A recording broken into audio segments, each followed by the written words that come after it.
Hi everyone. Hi there. I hope everyone at home is doing well. And today we're on our live stream, our BSL Blethers, and we're talking about what does BSL British Sign Language mean to us? What does it mean to you personally? And that's going to be the discussion topic today.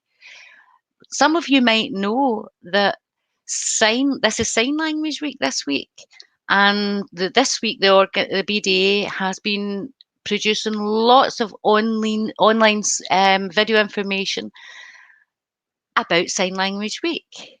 So today we're going to ask our guests and you at home how you feel about BSL. Now, this morning, you can click, there was a video produced talking about what happened in the past. So, David Buxton, some of you might know, he has made a video trying to explain to everyone that when sign language was recognised, it gave us the key. But now we're at the stage where we need the doors to unlock, to use the key to unlock it. So hopefully today, when we have our three guests, they will be telling us all about their stories and their experience in all aspects of their life. I really have to again thank the Scottish Government for funding all these live streams, and in particular in Sign Language Week. Thank you so much. So first of all, without any further ado, I'd like to introduce you to our first guest, Lilian Lawson. Hello, Lilian. Lovely to see you. Great to be here, Avril. Thanks for inviting me. Could you just tell our audience just a little bit about yourself? Well, my name's Lilian Lawson, and I'm from Glasgow. I've grown up, born and bred in Scotland, but I was from Fife in the East Coast, and I've moved over to the West. I've been involved in lots of deaf organisations. I won't tell you how many years I was involved in fighting for BSL. And I've just had all that experience. I would like to not say too much more, Lilian, because I'm sure our audience have got lots of questions. So our next guest today is Erin McCluskey. Hi, Erin. Hiya. Are you well, Erin? I'm fine, thanks, Avril. Could you introduce yourself, who you are, where you're from? Absolutely. My name's Erin. This is my sign name, and I'm from North Ayrshire. That's where I live. I've been born and bred there.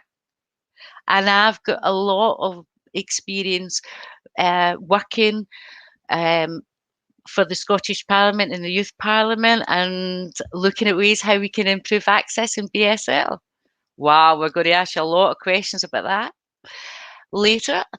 Last but not least, we've got Clark, Denmark. Hi, Clark. How you doing? Well, thanks. Could you do the same as our other guest and introduce yourself?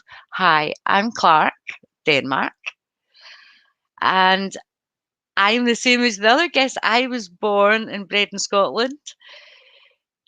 And really, near just outside of Glasgow and Paisley, and I used to go to Glasgow Deaf Club and Paisley Deaf Club when I was younger. And when they opened at night, I would go there and I would alternate. I was just greedy for the chat. When I grew up, I moved down here to England. Oh, I know I should be ashamed of myself. I should have been there with the Scots, but I decided a good Scot would come down and help the English, so that's why I'm here. Thanks, Clark. I'm so glad that you've joined us here today, and it's going to be interesting to sort of find out about your own personal journey. And really, I think the most important thing today is to say happy BSL Day to all of you. I mean, this week it's Sign Language Week. So I think the first question I really need to ask you is, what does actual BSL mean to us as a community and as an individual? So Lilian, could you take the first question? For me, BSL is my language. it's my visual language. It's it's because that's how my brain works. My brain works cognitively with visual information.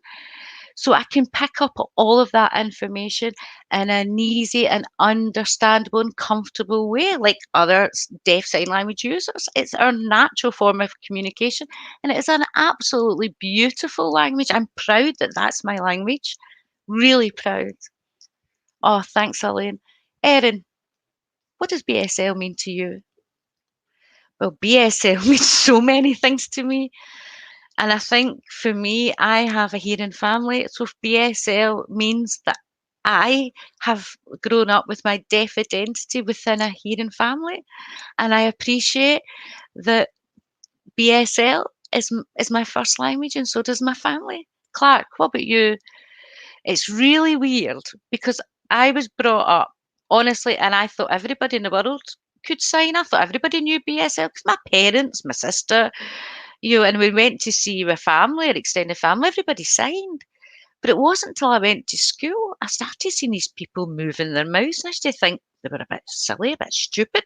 They weren't using their hands because I thought everybody could sign. So that was a big wake up call to me, not realizing that there was a different kind of human, a hearing human, because from birth, my only exposure was to the deaf community, its culture and language. Yeah, I mean, Lilian Lawson almost says that, she looks at our language as almost like a gift, and that's what I see as well. If you look at old cinema, in 1907, I think there was an American person who started doing cinematography then, and he stood up and he was signing, and they managed to get it recorded. And he'd mentioned then that this sign language, this visual language, was a gift that he said from God, our creator. Yeah, actually, I agree with all of you. The language to me, I got that from my parents. That was the gift got from my parents. It was unique, and I feel my language is as important to me as my passport, and my passport is a product of freedom. So the language to me is like that. Language gives me freedom, so that's fantastic. Thanks, guys. So my next question really is because we're in BSL, day. It was 18th of March, 2003 that actually sign language was recognised. Can you believe that? It's 18 years ago. And no, I can't believe it. Where has the time gone? 18 years. It really does. It puts hairs in your arms. I know. So 18 years ago, in 2003, where were you? Where were you that day? Can any of you remember? Okay, Lillian, where were you that day? 18th of March 2003. Oh, Avro, I can remember that day. I was the director of the Scottish Council of Deafness. We used to call it SCOD just for shortness, and there'd been a big announcement, and it said that the BSL had been accepted as a language, and all the deaf people were all going, "Yeah, it's law, it's law." And the government had said it was just accepted as a language, and it wasn't enough from the legal point of view. But for us, it was a step, a baby step. And in 18 years, I can say that we have improved a lot, but it was not enough.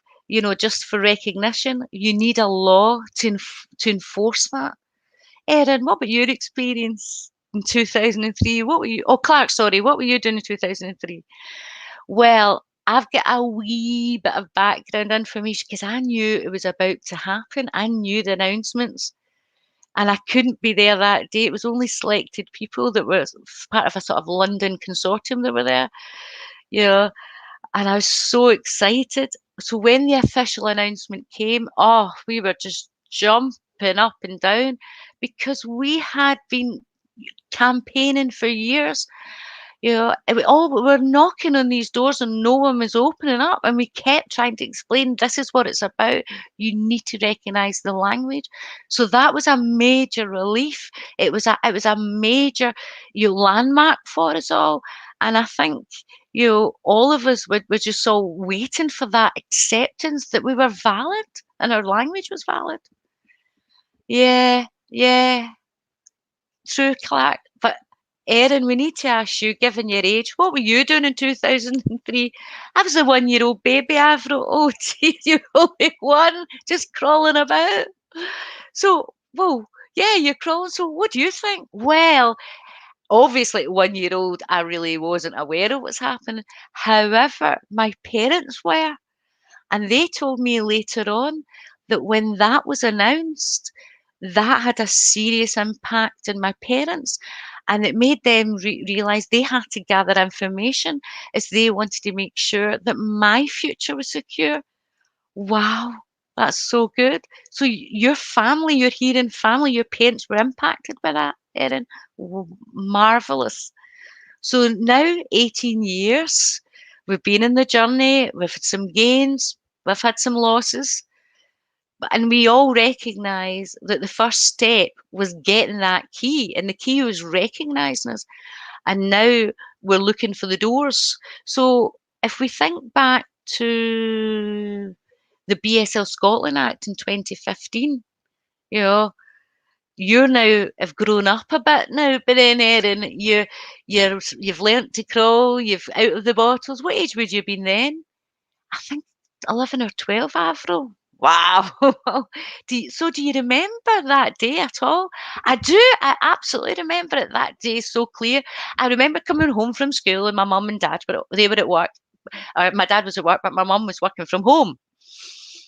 Oh, rather, she's a stay-at-home mom, sorry. And my mum says, "Do you know that the act might be passed today?" And I was like, "Mum, what do you mean the act?" So my mum, in sign, she was saying, that means, see, when you become a big girl, you're going to be able to be independent like all the other girls, the same as you. And I was like, what? How? And he said, you're going to have access. Go, come on, come and watch this. And my mum took me in and I saw it was the act. I think it was about 5 o'clock and everybody was so excited on screen and my mum was so excited. And she was like, Erin, this is going to be so good for when you grow up. And I can remember that day so well. And now, yeah, you're joining us now. Your mum was right. Wow. Oh, Erin, that's so lovely. It's just so good that your parents really took that big step of finding out the information, which unfortunately doesn't happen for a lot of deaf people. So you can remember 2015. So what about you, Lillian? I was in the parliament. I remember it as clear as day that this all the seats were taken with all these deaf people, and I can remember the debate. And they'd had the normal parliamentary business, and then about 5 o'clock, it was our turn to actually decide on a vote for the act. Now, we expected there would be some people would be. They had a debate, people asking them clarifications, or people were saying why they were supporting it. Then everybody agreed it was time for a vote, so that was fine. So the presiding officer pressed the button, you know, and we expected maybe some would abstain, some would reject. It was completely and utterly unanimous, and the gallery just exploded with deaf people. And the MSPs, they were completely taken aback because they couldn't believe the noise and the emotion that was stirred that day, because every one of us were all looking at each other and remembering our own personal journeys and our journeys as a collective, within the deaf community, all the marches. And there we were sitting today, tears in our eyes, running down our face, and saying we did it. And I am so pleased that we were there. And it was just a monumentous day. Oh, Lillian, you've been very modest here. You led the charge. If you hadn't, I started to influence the key players. So thank you for that. What about you, Clark? Can you remember? Well, I can remember thinking to myself, should I jump on a train and just get to Edinburgh? I was having this absolute dilemma. And I was teaching in the morning and I was teaching in Preston at UCLan University. So I knew that the Scottish Parliament were in session and the vote was coming. And I remember sort of teaching and having one eye on the clock. And then I didn't know that day what time the statement was going to be. So I'd been looking all afternoon. So I thought, right, I'm just going to have to stay. And I was so disappointed. But when I saw the announcements, like you guys, my feet just jumped from the air. The WFD, there was a lot of things that had all happened at that time, the World Federation of the Deaf. There was lots of things that were getting recognised. And it was like, you know, France and Britain had been really sort of like behind everyone else. So, you know, all of a sudden we've been waiting this such a long time for this act, and we got it. Because you remember you said in 2003, that was great. It was the first step, but it only was recognition. It wasn't going to be put into any statutes. So it would be great if that had happened, but the recognition was recognised UK wide, and Scotland then went on further. I mean, Avril, I concur. Lilian, you deserve all the praise. You were the quiet one behind the scenes doing all of the politicking and all of the negotiations. Thank you so much. You are, yes, you're right. But remember, there were so many organisations that were working together and supporting each other. We did cross group party and deafness, and we worked really collegiately, and we all were aiming for the same things. And also we had individual deaf people who were out there as well. Because and they were part of the consultation, because what we had to do was provide lots of empirical evidence. So the Scottish government were really, really surprised and taken aback the amount of support. So I think because we had so much support, we were working together, it couldn't have got ignored and put on a shelf. It was only going to go forward. So the big thanks is to the deaf community themselves, because we really worked together, and we demonstrated working as a team. We had strength. Totally agree, Lillian. And we'll look at your mum and dad. That their key, their parents' key was finding about BSL, and your life changed. And it can, when that happened, I can remember that day being so emotional. I can remember saying to myself, no, it can't be right. We've failed so many times. It's always one excuse. The goalposts are getting changed. What, we finally scored a goal. It can't be. Is it really happened? I remember looking around, and there was emotion everywhere. I remember feeling almost kind of numb, but it was a lovely feeling too. And like, and if we would go back to about when we recognised sign language, that was the key. But Scotland, the Act allowed us to open the door, and it allowed us to get access to other keys. I'll always think of the metaphor, if you think of a prison guard, and think of all the access to communication for deaf people within a prison cell. Use that key and you can open up all these cell doors. And we knew that, and we've achieved it. Lots of organisations, you're absolutely right, individuals from the community, and also the support from the Scottish Government. And we have to think about that as well. We recognise that. We have went through, for the deaf community, I think a golden era where things have changed and changed dramatically.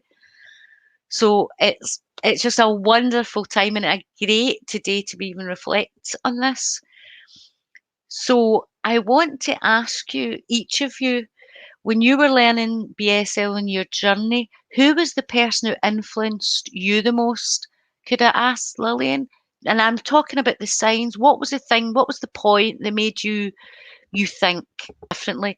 Well, my parents were hearing, so I didn't really have access to any sign language. So I started school but 3.5, and it was the infant school, and they used to call it the baby school.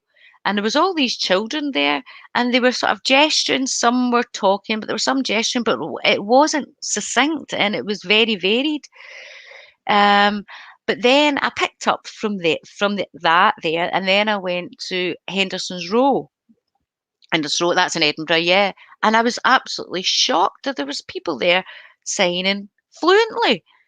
And that was my education. I never was formally taught BSL in class. Hearing people get taught English in class, we never get taught BSL. We just picked it up from our peers and our role models.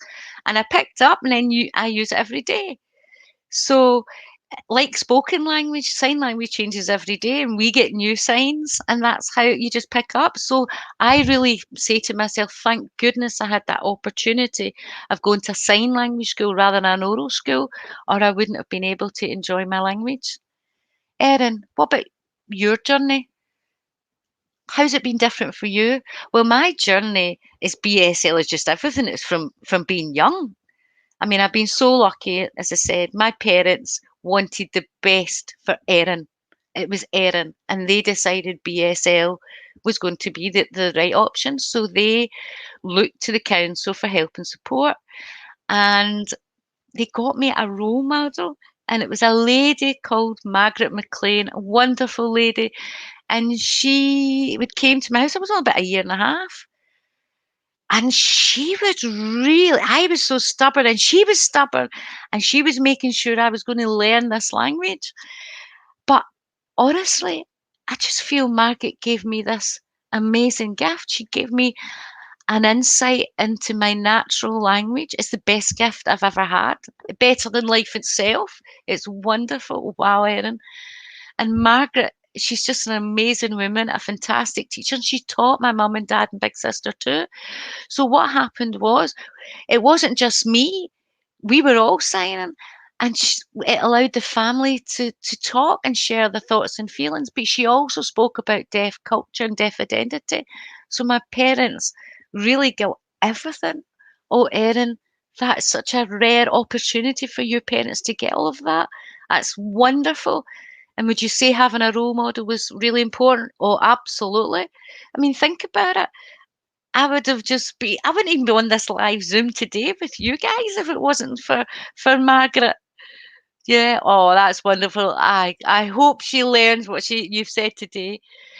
Um, well, my journey, Clark, what's your journey? Sorry, my I'm laughing at Erin because she was saying used to have these debates with Margaret. Well, I know Margaret, but I knew her when her name was Margaret Hall. She was in my class at school, Erin. Honest, she was, and we were always debating with each other. I can always remember we were the only two from deaf families in the class amongst all the other kids. So we already were much more advanced than everyone else. Our skills in manipulating sign language were far more advanced. We knew how to explain our thoughts, feelings, and everything else. And we would be at it hammer and tongs. Sometimes she'd beat me, sometimes I'd beat her. And honestly, I used to think if Margaret wasn't there, I'd be bored out my skill. So I've got absolute admiration for Margaret McLean. I'm proud that she gave you that gift, and I'm proud she was there for me. And it just shows you've got a lived experience of how a role model can help and shape your life. Well, as I said earlier, my parents and my extended family, my sister were all deaf and sign language users. But I can remember when I arrived at school, I remember all the children just looking at me, and I thought, what is going on? Because I arrived at school at Glasgow School for the Deaf. It was at sort of Maryhill area, and I was 7. But my age group, their language acquisition and development was way behind mine. So they're all looking at me and thinking, who is this person? But going back to my mum and dad, I would ask them, what's that sign? What's that? And sometimes they wouldn't understand some of my signs. And that's when I realised that we had variations. My father went to Henderson Row in Edinburgh. So they had some Edinburgh signs. So when I went to Glasgow, I noticed the different regional signs in the same way as a hearing person would notice the subtleties and accents. So I had to adapt. And I realised I became an interpreter for my parents. So when the Glasgow signers were signing, I had to translate it to Edinburgh signs. And in a way, I think, thank you for that. Because that gave me another skill. I used to love on a Friday, we'd used to meet at Boots at the corner in central Glasgow, and there was all these children and a crowd all signing, the usual circle. And I saw these people from St Vincent School, and they used to go off their bus at the same time, you know, and some of them would just go home straight away, but not me. I wanted to learn this sign language. It was like a foreign language to me watching St Vincent's. It was so different. And I'm like, what? And they used to say, what are you looking for? And I was like, I'm just so interested in your sign. And they allowed me to join in, and I just got the richness of the dialects of St Vincent's, Edinburgh, and Glasgow, and it served me well growing up. It's a marvellous experience. Wow, it's interesting to see all of you with all your different journeys. So, referring to what we talked about, a key, if you were given the key to go to get sign language somewhere, that's really what we're looking for. We're looking the navigation. We've got the key. We now need to go to the next stage. So we've got a question coming up from Alison, and she's saying, Erin, it's amazing to see that your parents have supported you. You can see Alison's question just popping up. Thank you, Alison. The next, we've got Margaret McLean. She's been watching, and she said, of course, Erin's parents were absolutely brilliant in supporting her. Yeah, and same to you, Margaret. Thank you for supporting the family. And absolutely, Margaret, if it wasn't for you, I feel I'm so more educated because of you. Thank you. Let's have a look. There's lots coming in. We've got a question from Marcus. He said it was such a big achievement in Parliament, and the Parliament has set up a BSL Facebook page. Remember that in the early days for the consultation, and we got lots of that, and that opened the doors because it allowed a platform where sign language could be used, and deaf people absolutely took advantage of that. So that was really good as well. So again, thanks to the deaf community for being active, and thanks to Scottish Parliament for being progressive and understanding what meeting actual needs mean. Alison Henry again is saying that she can remember the Parliament being there and that day. And she's thinking at that time she probably was a bit naive, and realizing it was such an important thing, and the atmosphere was electric. The vibrations just went through the whole building, which was completely different from normal parliamentary stuff. It's always very quiet and sedate. And the first time I think they'd ever had noise, like it was like an earthquake erupting. Yeah, people are commenting about how the excitement just flowed through all of the seats. Margaret McLean's just responding. Clark, she remembers you from school. Good times, lovely fond memories. You're just making I have a floodgate of memories. I've just came back and just wants to say thank you so much for all of you all working so tirelessly behind the scenes to make this happen. Okay, so guys, the next question I want to ask you is, how do you feel the journey has been? And I want to ask you in relation to, and if you look at in the past, Scotland really had its strong identity of sign language. You remember Murray House and Mary Brennan, they'd all started the research about sign language. We had always had this sort of strong focus. Did you have involvement in that? Yeah, you're right, Avril. Uh, Lilian, Mary Brennan was at Murray House. That's right. And that was her sign name, Mary Brennan. And when she worked at Murray House, she used to teach English linguistics. That was her speciality. And she'd noticed that there was a course teaching social workers how to sign. And she contacted Martin Colville, and she said, "What's this?" Martin Colville, yeah, that's his sign name. And that started a conversation and a dialogue. Now, Mary just loved languages, and that then made her start to think, right, okay, what is the grammar? I could talk about this for hours, but I'll try and give you the shortened version. We managed to secure funding, and I was able to help as an acting researcher. So what we did is we filmed lots of deaf people, native signers who had parents who were deaf, and looking and looked and studied at their language, and we could identify they had grammar, they had structure, and Mary was absolutely delighted with that, that the language was an actual real language. It followed all the parameters of language. And up until then, everybody was just saying sort of sign language.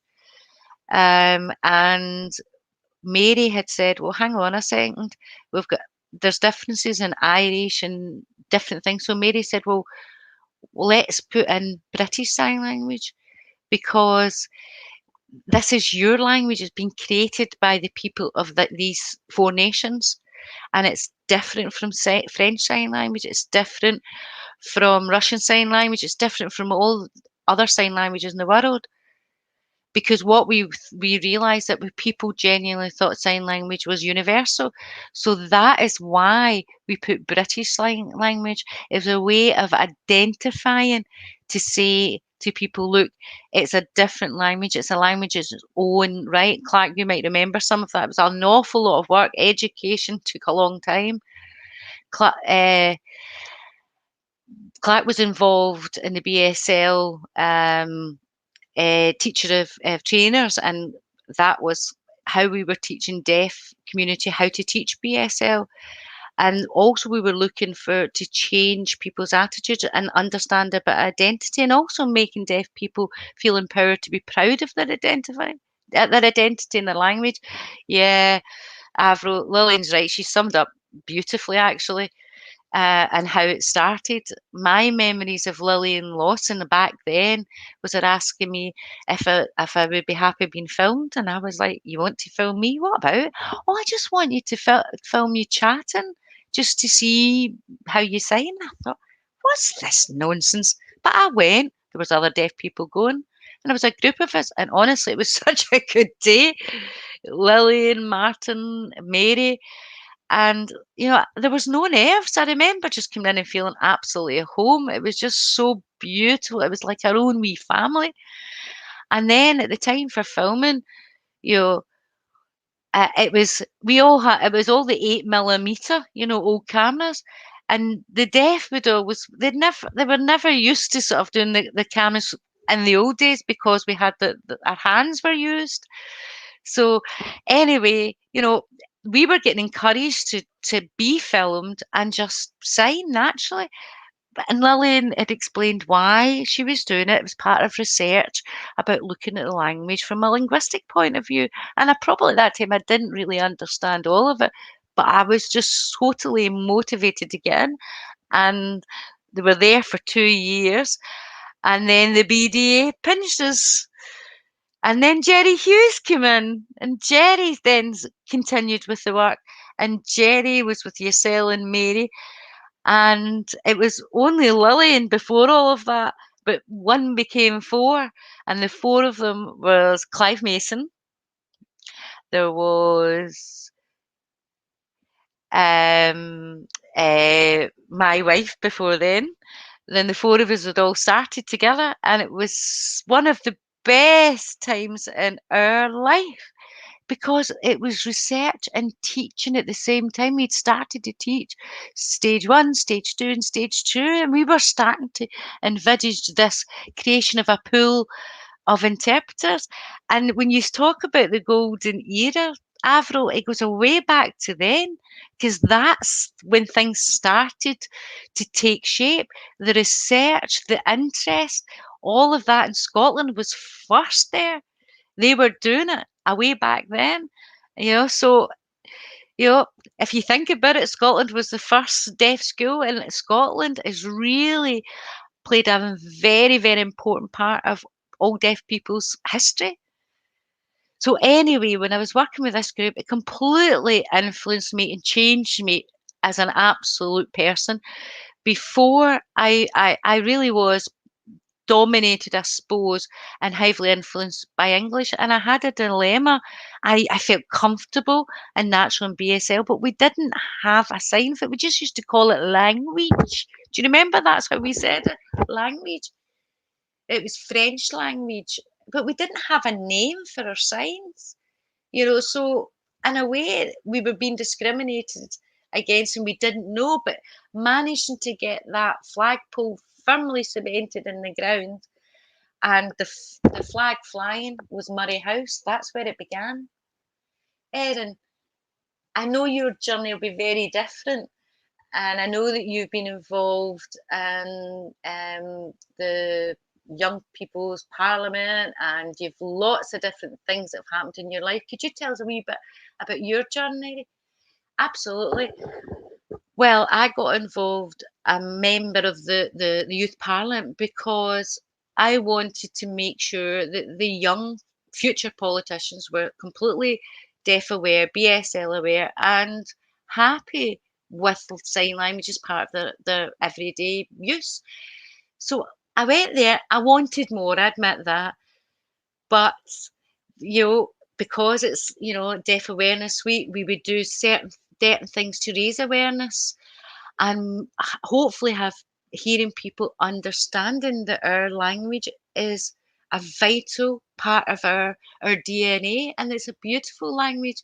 And I've got good hope, I've positive hope that as the future goes on, it'll continue. It's such a good you're such a good role model, Erin, that you are a youth parliament MSP. It's just so good. So you have the key and you've opened the door to Scottish Youth Parliament, and we can see that as well as the key to research and everything else. I'm going to have a look at the comments and questions because they're firing in.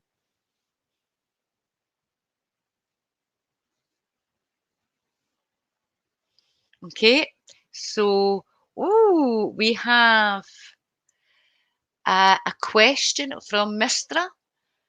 And he's saying, watching this today, what Rita Mystery Bag is saying, have you ever thought about writing a book and just sharing your experiences? Do you know, Lilian, Erin, well, do you know, it's not the first time that people have asked me. It's just finding the time to put the memories to print, or maybe in video. You're right. I should be putting it on video. I do remember that before the BSL Act Facebook page, there was a lots of deaf people that had been sharing their experiences on the Facebook page, and we want to keep that as archive as well. And also the BDA had created a program. That's right, and was talking about BSL, not that. So we've got lots of some footage that we have collected over the years, and we're keeping that as well. Having said that, though, Avril's saying, Lilian Lawson, what about you? You and Clark writing the book, telling us about the golden era. Maybe, Erin, you come in with later chapters. Maybe your parents' journey should be part of that golden era.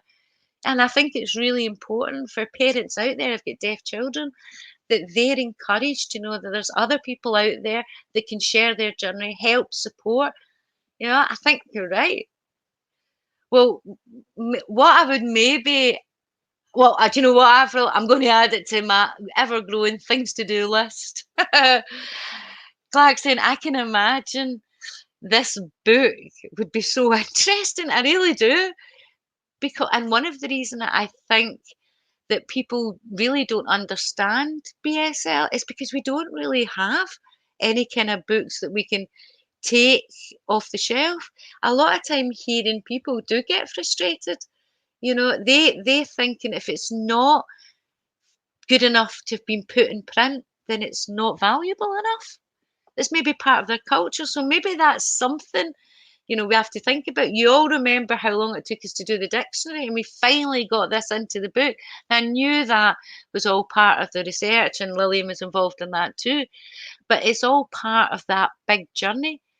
So, maybe if we had, a video that talks about what we've talked about, but actually a book might be the right way. And I hate myself for saying it, but it really is. It's maybe because I've got some lovely stories. I couldn't share them today if they're so long. I've tried to share the ones that we can do with 1 hour, but we could really document some things that have happened, in the past. Things like when you're at school, the teachers maybe ask the children to find out something different and news to bring to school. And I can remember, I was asked that and went to the library, and trying to look for a book about sign language and thinking, what's that? I don't even know what that is. I didn't even know what that was, and had to ask people, you know, this within this kind of box. Remember the box? It was it was a BSL dictionary, and there was a video, and we were all like, "What is this about?"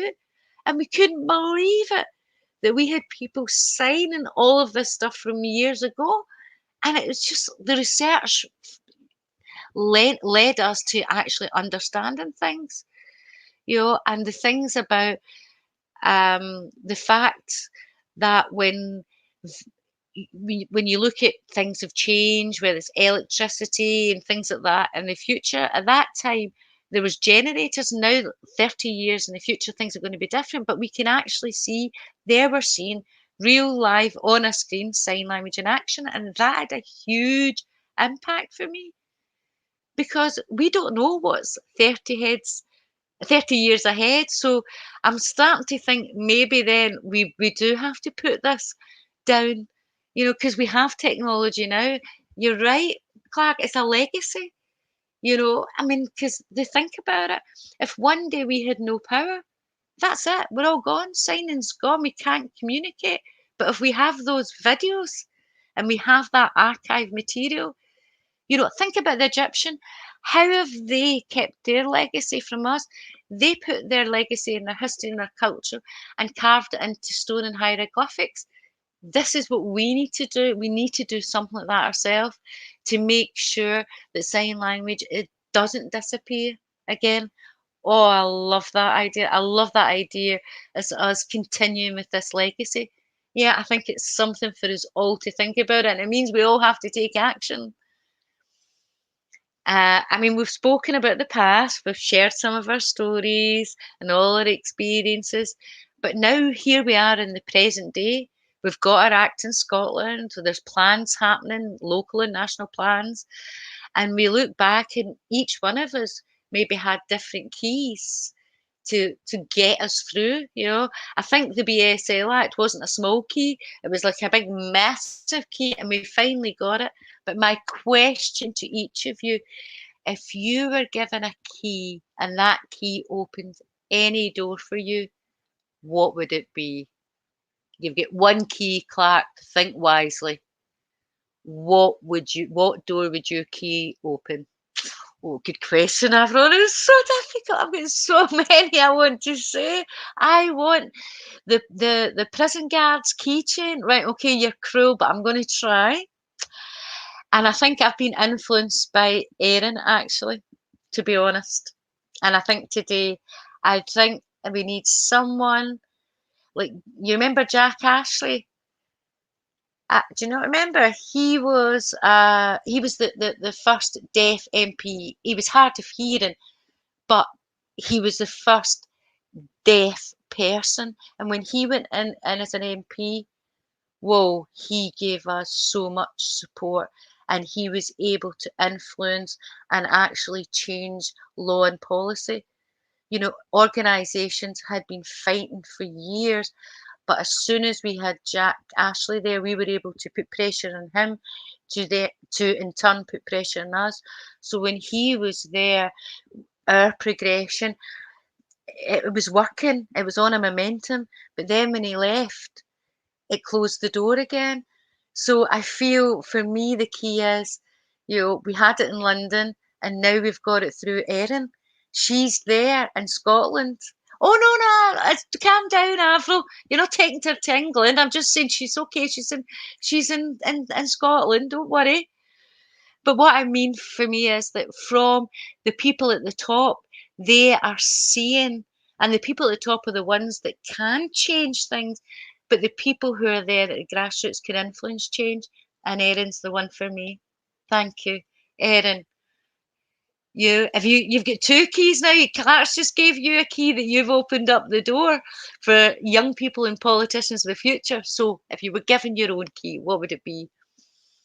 I think Clark kind of answered it all for me. So thank you for that. So, I mean, to me, Clark had already given the key by having all the campaign. So that key was almost like a baton and being passed to me. If I was given a key, I suppose it would be education and BSL, and that the next generation were gifted BSL in the same way as hearing children are gifted with spoken English. I would love to see that parity. I think it would be really popular in schools, and I would love to see that. Lillian, what about you? What would your key be? I agree with Erin about the politics because that's how we influence change. But the other thing I would like to see would be in health. And I would love to see it at early diagnosis with babies, because what tends to happen is as soon as a baby is diagnosed, immediately the social workers, audiologists, and the doctors, they come in from a medical point of view, a medical perspective. And you don't have people like Margaret McLean or Erin's parents who've got that lived experience who could give an alternative point of view. So they tend to go for how we can fix your deafness rather than saying your baby is deaf. Sign language is an opportunity. So I would like to see that parents were given an informed choice and were given the opportunity to make that informed choice by hearing from all people that can influence them and not just thinking doctors know best.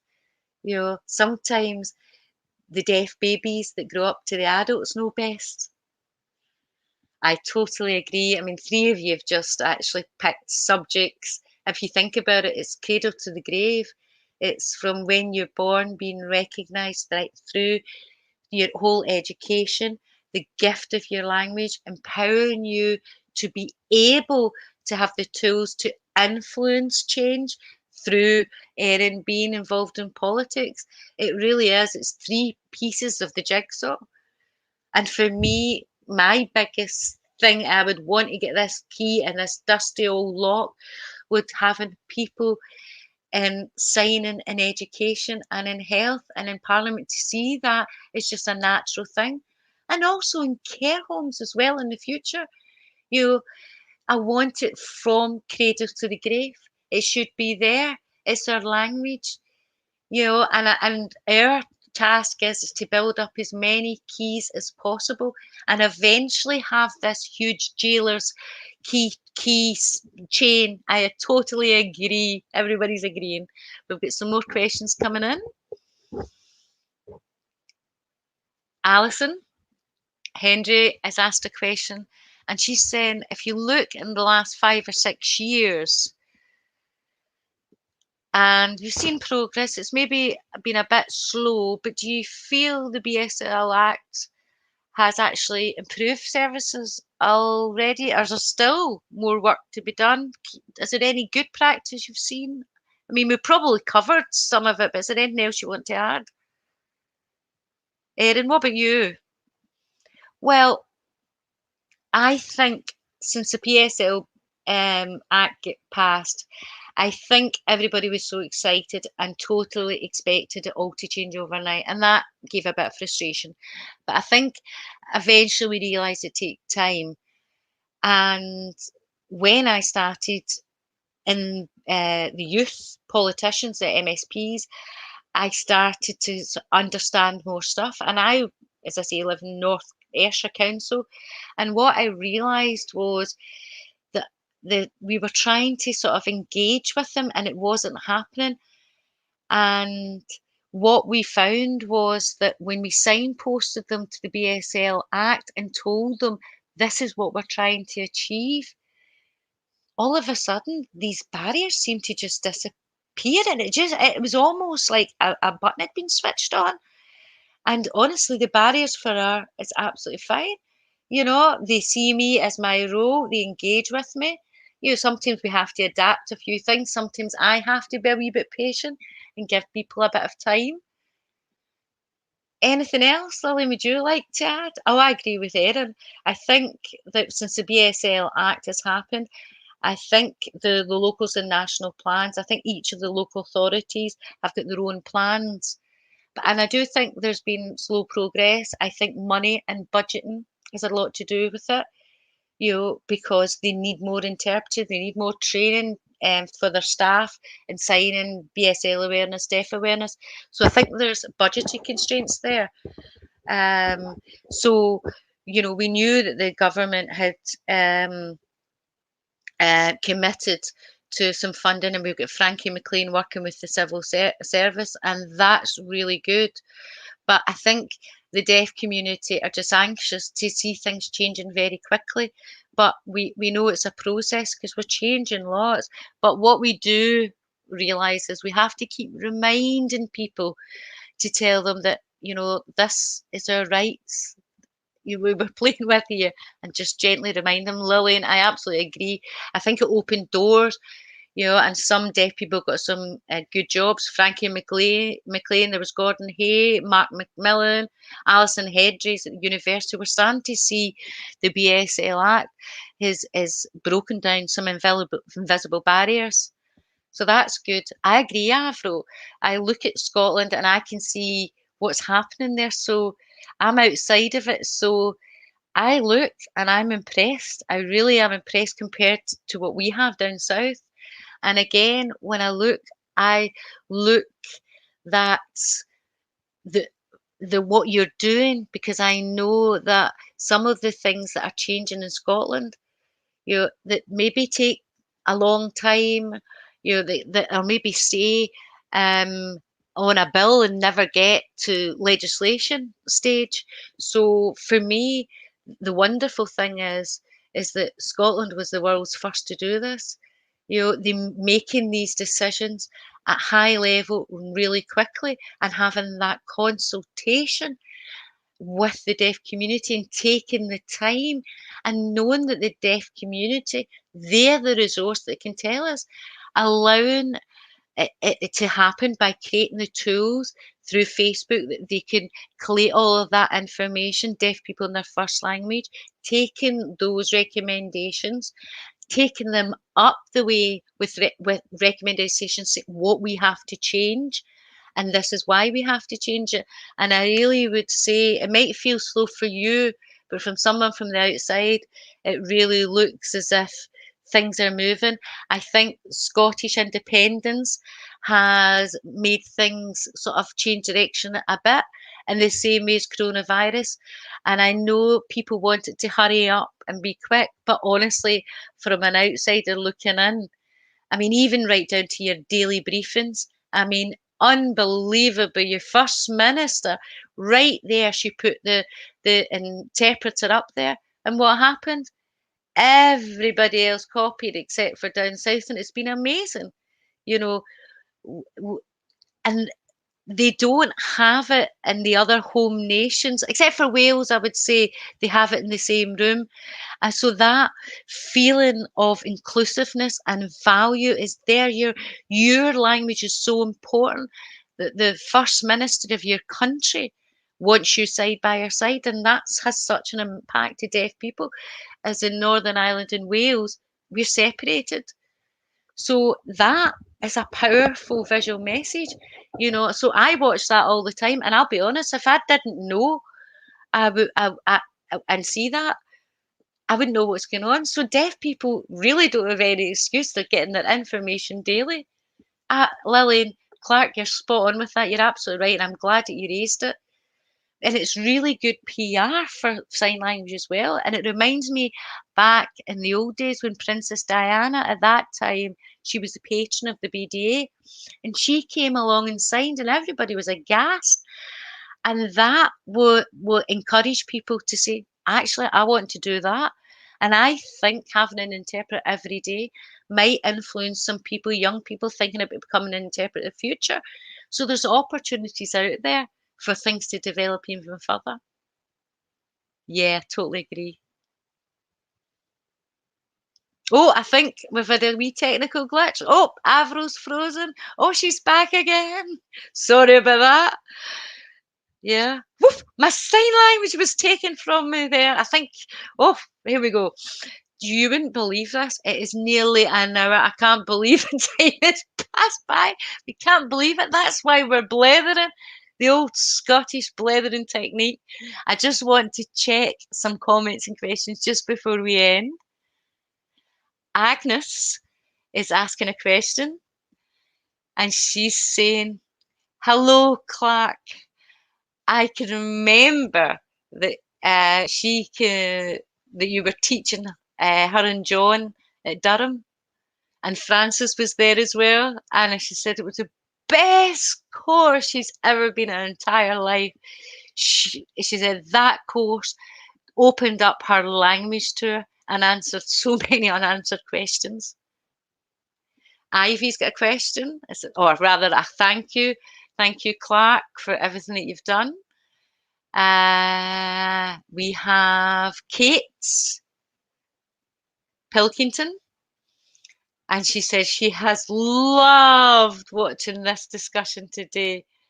I have learnt so much, and a big thanks to Clark for that. Thank you so much. And I think it's important for her, and it's important for us all, that we all know and understand and appreciate how our language is a gift to us, and when we pass it on, we're passing on that gift. Bear with me, I need to check again. Joyce McFarlane, she said that she was transferred to Glasgow School for the Deaf. It was in Parkhouse. And she loved to watch Clark signing, and all the people loved him. Oh, a lovely comment. Excuse me. Well, everyone, now that we know that in schools there's signing in schools, and we have some deaf people that have been going to schools to teach sign, and that some schools have it as part of their curriculum, and some people are getting jobs out of it. And we would love to see that being duplicated across the whole of the Four Nations. And we know it's a long journey. But today, I mean, I just feel, that the three keys that Lilian, Erin, and Clark have spoken about have opened these doors. And I think it has given all of us, it certainly has given me, you've seen it in the adverts, everybody keeps saying we need to roll up our sleeves for the vaccination, we need to do our part. Well, I'm saying, we need to roll up our sleeve to do something for sign language. So just before we end, and as usual, could I ask you if you get any final thoughts or tips that you want to leave? Anything at all? Oh, Avril, I think for all of us, our local BSL plans are really important. And I would ask deaf people to remind your local authority, that we need more sign language class, not just in school, but for parents of deaf children as well, and for professional people who are working with deaf people. These are absolute barriers to social work teachers and everything else. They need to learn to sign, or they can't do their job. So I would actively encourage all of deaf people to put power to their arms and go and get their local authorities to think about that. And it might be that we're reading BSL Act 2.2. Who knows? Well, the big question for me is the future. I look at the world. What can you say about the future? We don't know. But for me, I would say it's simply, it's your right. It's your right to sign language. Look back when it was the old British Deaf and Dumb Association. Why was it set up all the time ago? It was to protect sign language and keep it carrying on, and also to look at the education of deaf people. That journey is still taking place. We are still asking for the same things in the 21st century. So we have to remind it's a right to an education, and it's a right to sign language. Erin, final word to you. Well, I would advise anybody at home, and particularly to parents, if you have born a deaf child, please contact parents who've got a deaf child. Tell your local authority you want access to that resource. Your child needs that communication.